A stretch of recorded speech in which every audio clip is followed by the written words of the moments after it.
Olá! Então, olha, se ainda faltava alguma coisa para você voltar para casa de vez, talvez seja essa aula. Vamos lá? De volta para casa? Pega a sua identidade que está na hora.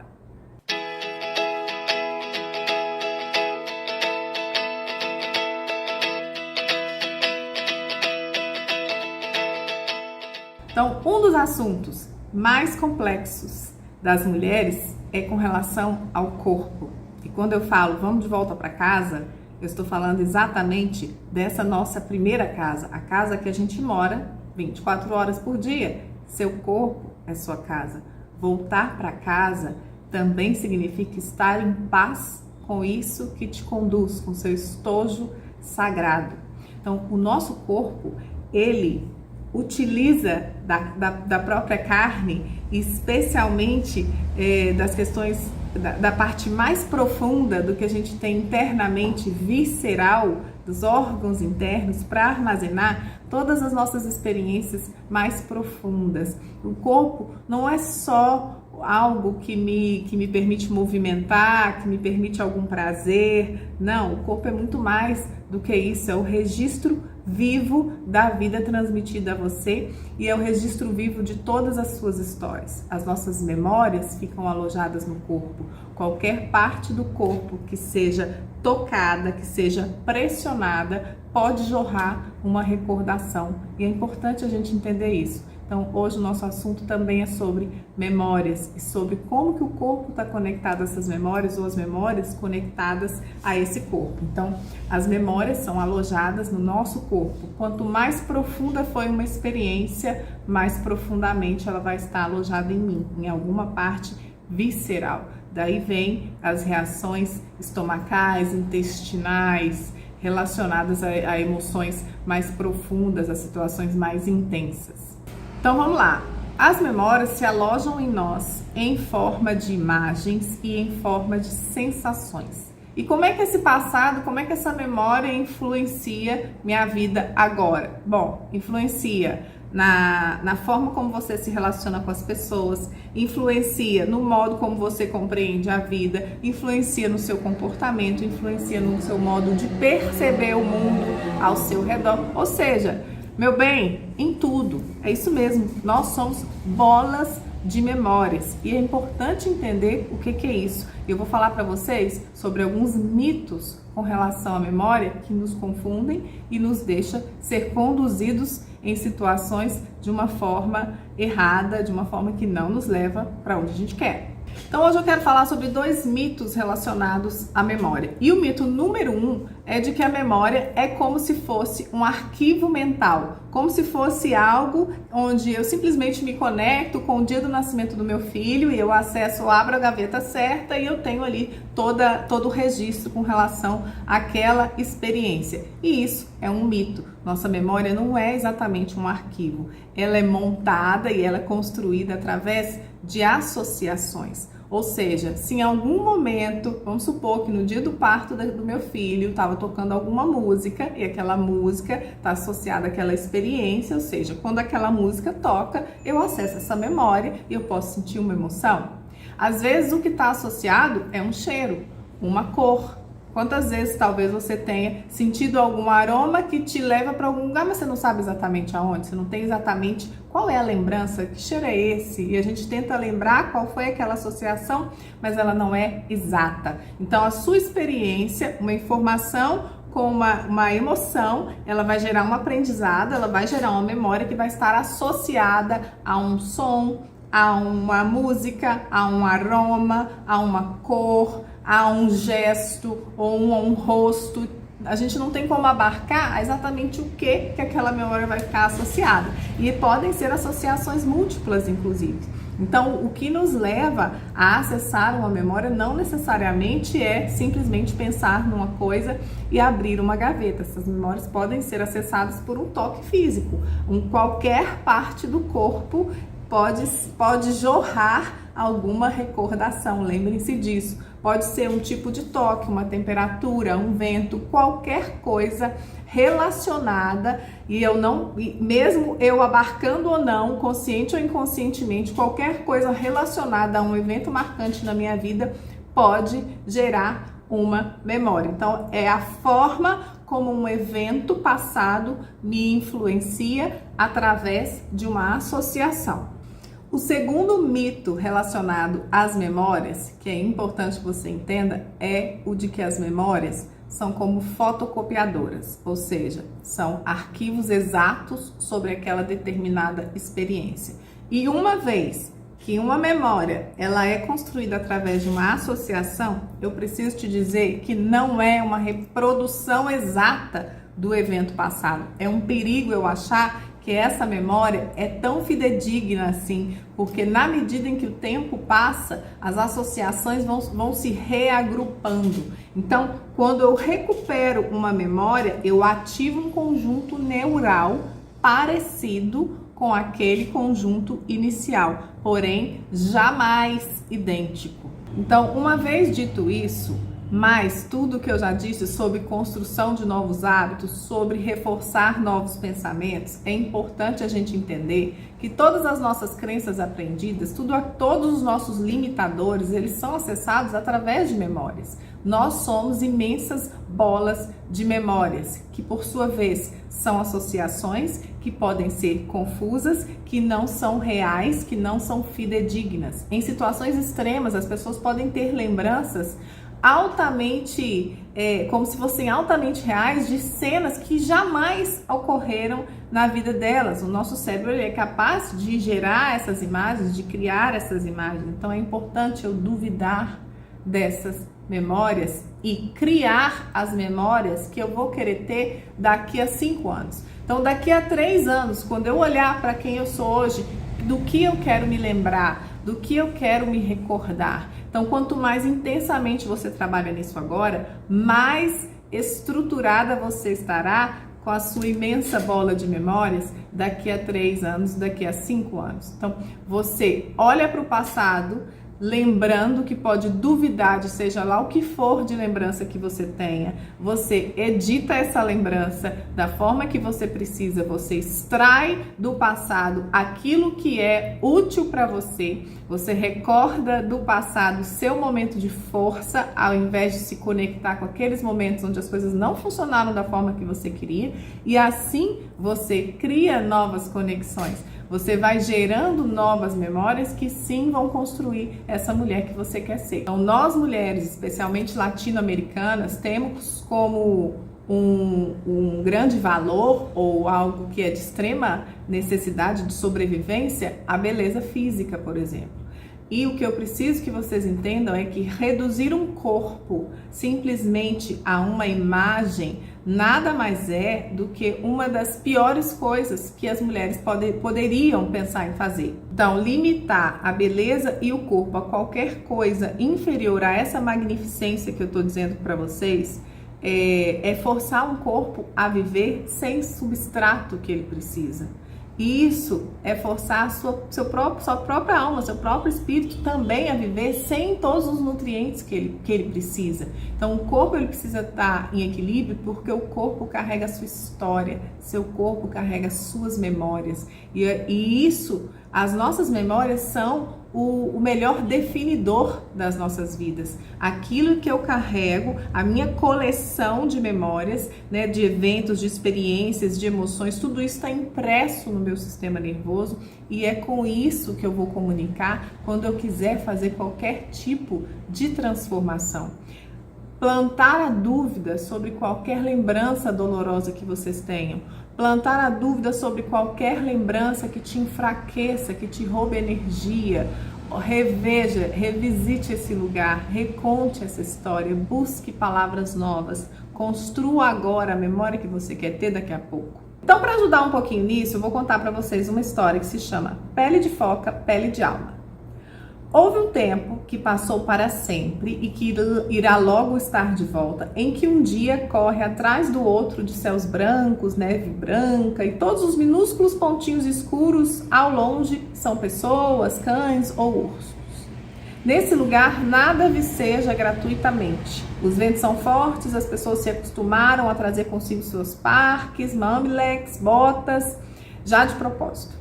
Então, nesse lugar, as palavras se congelam ao ar livre e frases inteiras precisam ser arrancadas dos lábios de quem fala e descongeladas junto ao fogo para que as pessoas possam ver o que foi dito. Nesse lugar, as pessoas vivem na vasta cabeleira da velha Nuluk, a avó velha feiticeira, que é a própria terra. E foi nessa terra que vivia um homem. Esse homem era tão solitário que, com o passar dos anos, as lágrimas haviam feito vincos enormes no seu rosto. Ele tentava sorrir, ser feliz, ele caçava, ele colocava armadilhas e dormia bem, mas, no entanto, ele sentia falta de uma companhia. E às vezes, lá nos bancos de areia, no seu caiaque, quando uma foca se aproximava, ele se lembrava das antigas histórias sobre como as focas haviam um dia sido seres humanos. E como ele era o único remanescente daqueles tempos, estava nos seus olhos, que eram capazes de retratar expressões, aquelas expressões sábias, selvagens, amorosas. Às vezes ele sentia nessas ocasiões uma solidão tão profunda que as lágrimas escorriam pelas fendas, já tão gastas, do seu rosto.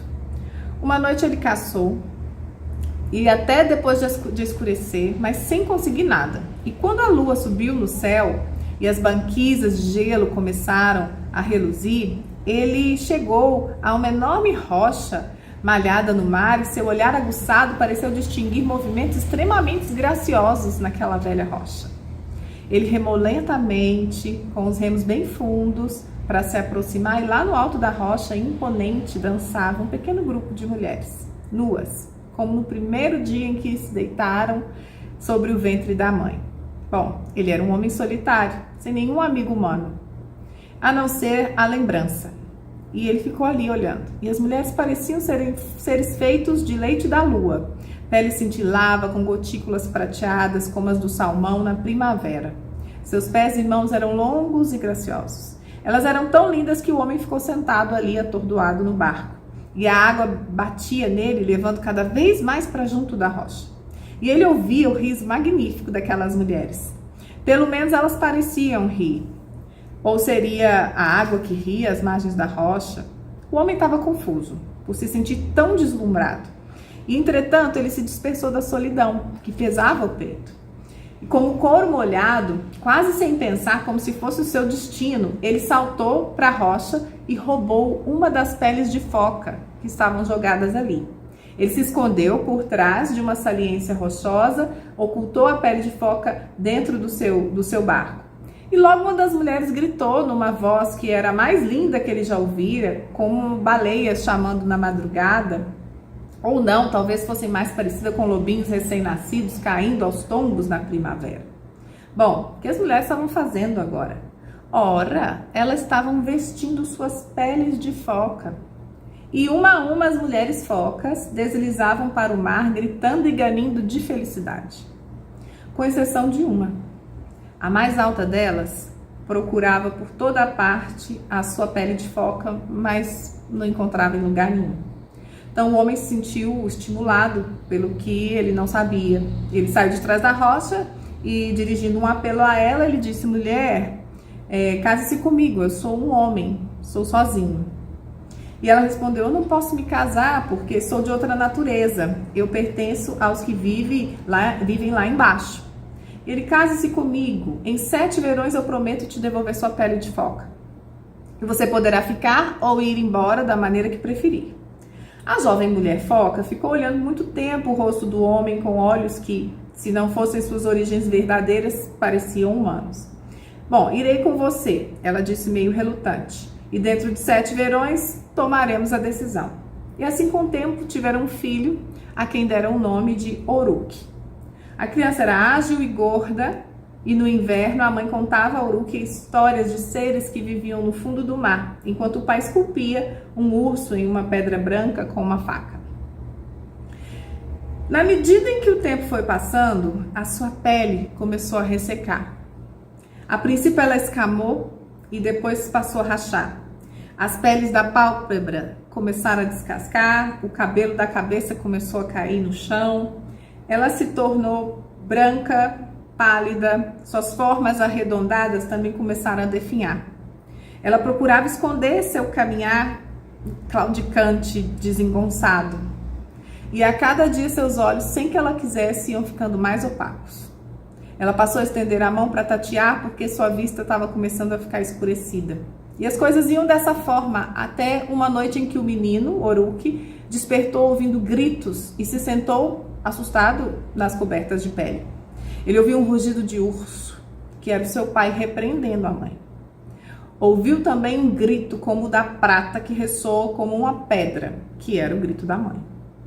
Você escondeu minha pele de foca há 7 longos anos e agora está chegando o 8º inverno. Eu quero que me devolva aquilo de que sou feita, gritou a mulher foca. E você, mulher, disse o marido, você me deixará se eu lhe der essa pele. E ela respondeu, não sei o que eu faria, eu só sei que eu preciso daquilo a que pertenço. E você me deixaria sem mulher e a seu filho sem mãe, você é má. E com essas palavras o marido afastou com violência a pele da porta e desapareceu noite adentro. O menino adorava a mãe, ele tinha medo de perdê-la e por isso chorou até dormir. Só acordou com um vento estranho que parecia dizer o nome dele, Oruque, Oruque. E ele pulou da cama tão apressado que vestiu logo a roupa de cabeça para baixo, saiu correndo e ouviu seu nome sendo chamado insistentemente pela noite. O menino correu até o penhasco, de onde se via a água, e lá bem longe, no mar encapelado, tinha uma foca prateada imensa, peluda. Sua cabeça era enorme, seus bigodes caíam até o peito. Seus olhos eram de um amarelo forte, e ela gritava, Oruque. E o menino foi descendo o penhasco de qualquer jeito, bem junto à base, tropeçou na pedra. Foi descendo, e o menino encontrou uma trouxa, abriu, sacudiu e viu que era a pele de foca da sua mãe. Ele sentiu o perfume na pele inteira. Enquanto mergulhava o rosto e sentia aquele cheiro, a alma da mãe penetrava nele, como um súbito vento de verão. Ai, exclamou ele com alegria e dor, e levou a pele ao rosto mais uma vez, e mais uma vez sentiu a alma da mãe. E a velha foca prateada ficou longe ali e mergulhou depois lentamente para debaixo da água. O menino escalou de novo o penhasco, voltou correndo para casa com a pele de foca atrás dele e entrou dentro de casa. Sua mãe contemplou o menino e a pele e fechou os olhos, cheia de gratidão pelo fato de os dois estarem em segurança. E ela começou a vestir sua pele de foca. E ele, não, mãe, gritou com medo. E ela apanhou o menino no braço, saiu correndo, e ele chorando, implorando que ela não abandonasse. E logo dava para ver que ela queria ficar com o filho, queria mesmo, mas tinha alguma coisa que chamava por ela. Algo que era mais velho do que ele, mais velho do que ela, mais antigo que o próprio tempo. E ele, não, mãe, não, mãe. E ela se voltou para ele com a expressão de profundo amor nos olhos. Segurou o rosto do menino com as mãos, soprou para dentro dos seus pulmões seu doce alento, 1, 2, 3 vezes, e depois com o menino debaixo do braço, como uma carga preciosa, ela mergulhou bem fundo no mar, e cada vez mais fundo. A mulher foca e seu filho não tinham dificuldades para respirar debaixo da água. Eles nadaram muito profundo até que entraram no abrigo subaquático das focas, onde todos os tipos de criatura estavam jantando e cantando, dançando, conversando. E aquela foca prateada enorme, que havia chamado Oruque de dentro do mar na noite, abraçou o menino e chamou de neto. Como você está se saindo lá em cima, minha filha? Perguntou a foca prateada. E a mulher foca afastou o olhar e respondeu, magoei um ser humano, um homem que deu tudo para que eu ficasse com ele, mas não posso voltar para ele. Porque se eu o fizer, estarei me transformando em prisioneira. E o menino? Perguntou a velha foca, meu neto. Ele tem de voltar, meu pai, ele não pode ficar aqui. Ainda não chegou o seu tempo de ficar conosco. E ela chorou e juntos eles choraram. E assim passaram-se alguns dias e noites, exatamente 7 dias, 7 noites. Período durante o qual o brilho dela voltou, os cabelos, os olhos de mulher foca, e ela adquiriu de novo aquela cor bonita, escura, sua visão se recuperou, seu corpo voltou às formas redondas, ela nadava com agilidade, só que chegou, porém, a hora de devolver o menino. Nessa noite, o avô foca e a bela mãe do menino nadaram com a criança entre eles. Vieram subindo de volta até a superfície e depositaram Uruk delicadamente no litoral do mar. E ela disse: estou sempre com você. Basta que você toque algum objeto que eu toquei. Minhas varinhas de fogo, minha ulo, minhas esculturas de pedra, de focas e lontras. Eu soprarei nos seus pulmões um fôlego especial para que você cante suas canções. A velha foca prateada e sua filha beijaram o menino muitas vezes. E afinal, elas se afastaram e foram mar adentro. Com o passar do tempo, ele cresceu e se tornou um famoso tocador de tambor, cantor e inventor de histórias. Dizia-se que tudo isso decorria do fato de ele, quando menino, ter sobrevivido a ser carregado para o mar pelos enormes espíritos das focas. Agora, nas névoas cinzentas das manhãs, ele às vezes ainda pode ser visto, com seu caiaque atracado, ajoelhado numa certa rocha no mar, parecendo falar com uma certa foca fêmea, que frequentemente se aproxima da orla. Embora muitos tenham tentado caçá-la, sempre fracassado. Ela é conhecida como Tanjika, a brilhante, sagrada. E dizem que, apesar de ser foca, seus olhos são capazes de retratar expressões, aquelas sábias, selvagens e amorosas.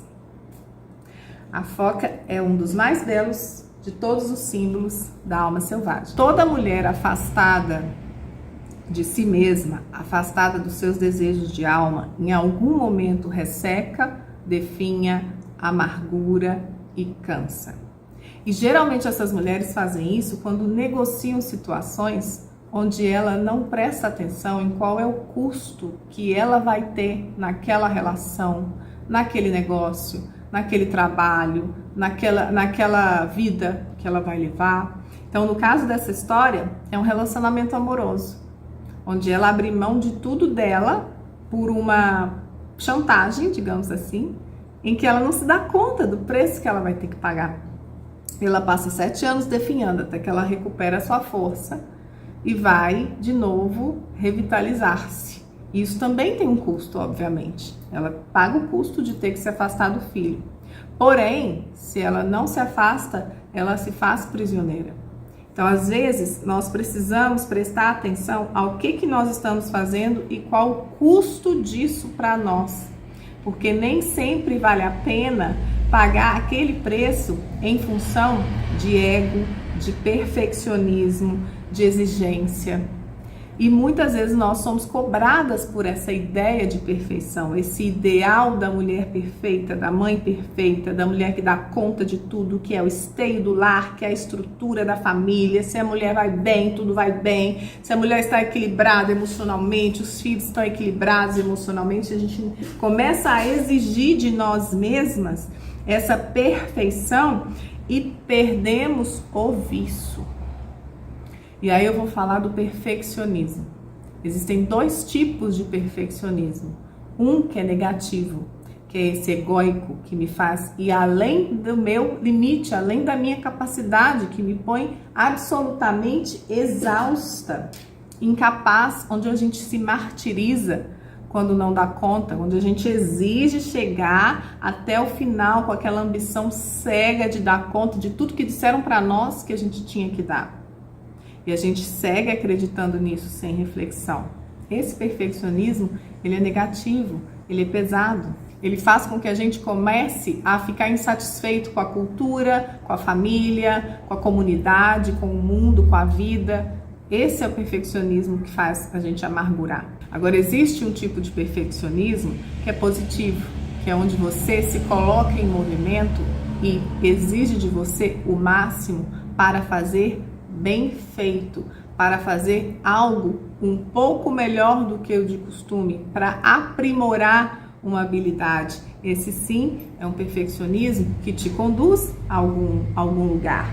Então não se trata de observar se é a pessoa certa ou errada, ou a coisa certa ou a coisa errada. A observação precisa estar conectada com qual é o custo disso para mim, de tempo, de energia, de vitalidade, de atenção, de indecisão, de sugestões, qual é o custo que isso tem para mim. Na hora que você volta para casa, você para de observar o que está fora e começa a observar o que está dentro. E isso sim vale a pena se dedicar.